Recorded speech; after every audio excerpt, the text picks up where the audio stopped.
Maswerteng gabi po mga ka-STL. Narito na po ang resulta ng STL Rizal para sa araw na to, third row. January 30, 2026, araw ng Biyernes.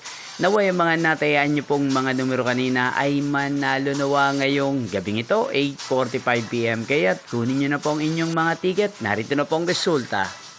Ang mga numerong nanalo sa STL Rizal ngayong gabing ito, January 30, 2026, 8:45 PM, third row result 25 at 17 in exact order. At ngayong gabing ito sa STL Rizal, atin pong i-shoutout si Kuya Junard ng Rizal. Shoutout po sa inyo Kuya Junard, sana po ay nasa maayos kayong kalagayan. At sa lahat po ng mga taga Rizal na lagi pong nanonood sa channel na to, shoutout po sa inyo. Inyo pong napanood ang resulta ng STL Rizal. Maraming salamat po sa patuloy niyo pong manonood at pagsuporta sa aking channel. Magkita-kita pong muli tayo bukas ng alas 11 ng umaga. Thank you for watching.